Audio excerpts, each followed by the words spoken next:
Assalamualaikum warahmatullahi wabarakatuh. Perkenalkan, nama saya Kholis Muhyiddin. Saya berasal dari kelas MC203 PJJ S1 Manajemen. Di sini saya akan langsung saja di sini saya akan menjelaskan tentang distribusi probabilitas kontinu.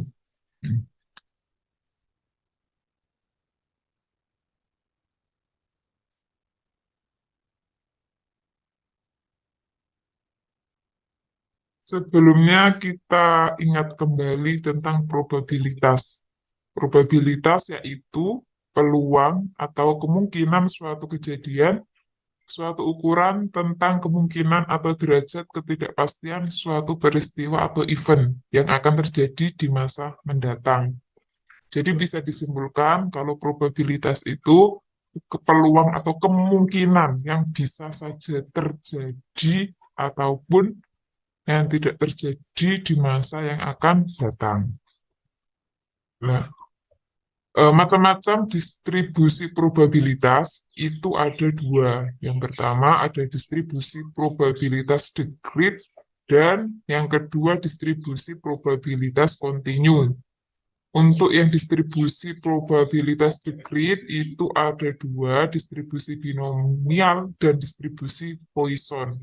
Sedangkan di sini saya akan menjelaskan tentang distribusi probabilitas kontinu atau bisa disebut dengan distribusi normal. Nah, ciri-ciri distribusi normal atau distribusi probabilitas kontinu yang pertama, kurva berbentuk lonceng dan memiliki satu puncak yang terletak di tengah. Nilai rata-rata hitung sama dengan median dan modus. Yang kedua, distribusi probabilitas dan kurva normal berbentuk kurva simetris dengan rata-rata hitungnya. Yang ketiga, kurva menurun di kedua arah, yaitu ke kanan untuk nilai positif tak terhingga dan ke kiri untuk nilai negatif tak terhingga. Dan yang keempat, luas daerah yang terletak di bawah kurva normal tetapi di atas sumbu mendatar sama dengan 1. Nah, ini contoh kurva distribusi probabilitas normal yang berbentuk lonceng. Dan di situ ada simpangan bakunya. Lanjut, langsung saja. Probabilitas kontinu adalah perubahan acak yang dapat memperoleh semua nilai pada skala kontinu. Yang pertama, definisinya. Yang kedua, peluang nilai variabel acak X yang kontinu, artinya dalam interval tertentu nilai X dapat memenuhi seluruh interval tersebut. Yang ketiga, karena distribusi yang paling penting dan sering digunakan dalam statistika. Jadi distribusi probabilitas kontinu ini yang sering digunakan, karena ini merupakan distribusi probabilitas normal. Yang keempat, distribusi probabilitas kontinu atau normal ini mempunyai mean dan simpangan baku. Yang kelima, jika mean sama dengan 0 dan simpanan baku sama dengan 1. Nah ini, rumus fungsi distribusi normal. Rumusnya yang awalnya fx sama dengan 1 per simpangan baku atau standar deviasi akar 2V kuadrat dikurangi kali min setengah kuadrat dan lain-lain. Ini yang rumus awalnya dari distribusi normal. Kemudian untuk mempermudah perhitungan manual, maka dilakukan transformasi Z yang dirumuskan sebagai berikut. Ini setelah disederhanakan menjadi Z sama dengan X min mu bagi simpangan baku atau eh, standar deviasi. Penjelasannya, Z variabel normal, X nilai variabel random, standar deviasi, dan mu rata-rata variabel random. Nah, ini ada tabel distribusi normal standar kumulatif ya di sini.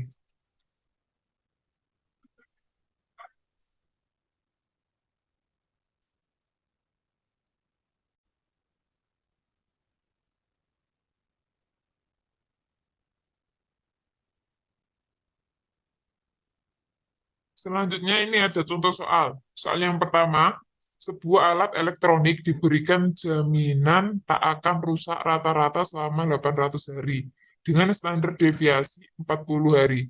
Berapa peluang alat elektronik tersebut tak akan rusak antara 778 hari dan 834 hari?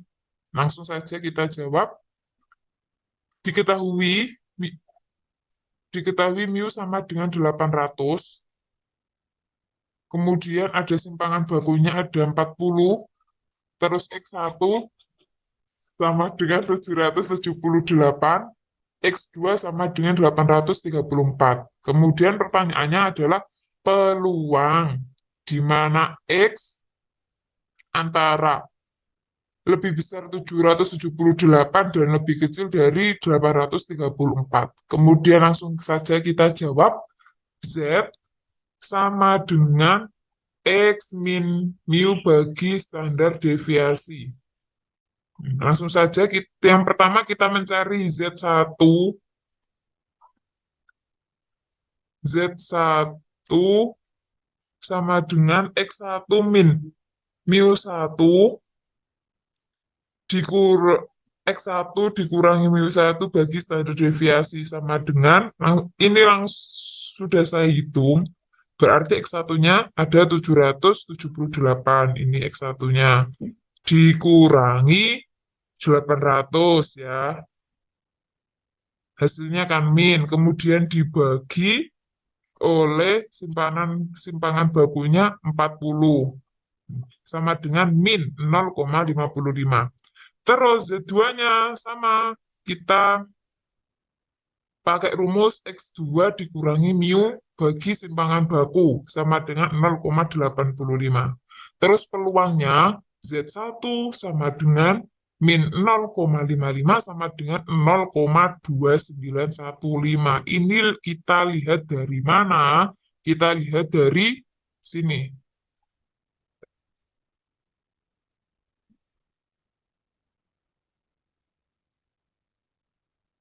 Kita lihat dari sini, tabel distribusi normal. Tadi kan min 0,55. Nah, min 0,55 itu sama dengan min 0,5 ditambah min 0,05. Ini min 0,5 kan di sini. Min 0,5 ditambah min 0,05. Berarti letaknya ada di sini. Di sini. Nah, ini letaknya. Jadi 0,2912 gitu ya. Terus tadi kita bisa lihat apa? XP peluang untuk Z2-nya 0,85 sama dengan 0,8023. Caranya seperti tadi, 0,85 itu sama dengan 0,8 ditambah 0,05. Nah, ini ketemu 0,8023.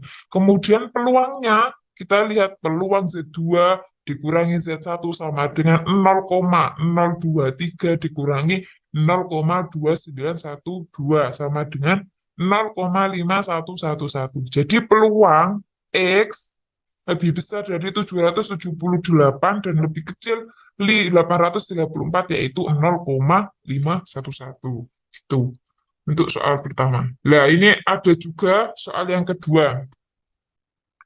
Bentar, kita hapus ini dulu.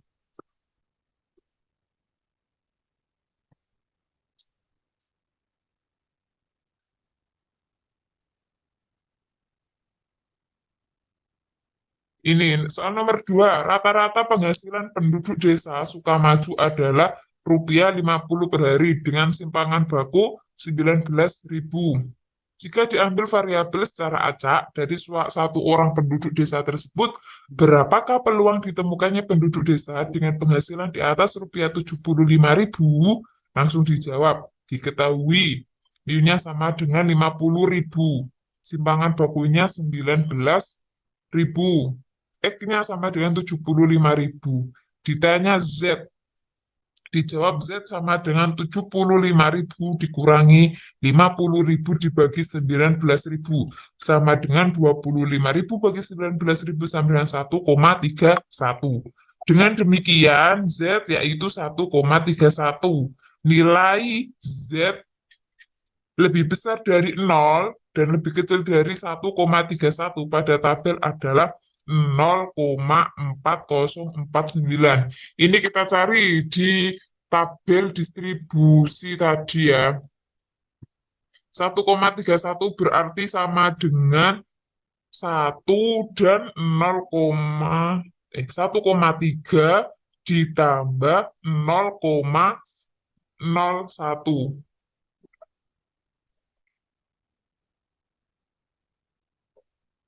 0,01 di sini ya.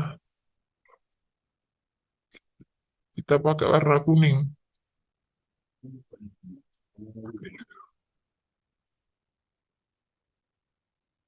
Biru saja. 1,3 di sini, terus 0,01 ada di sini. Gitu caranya. Sudah?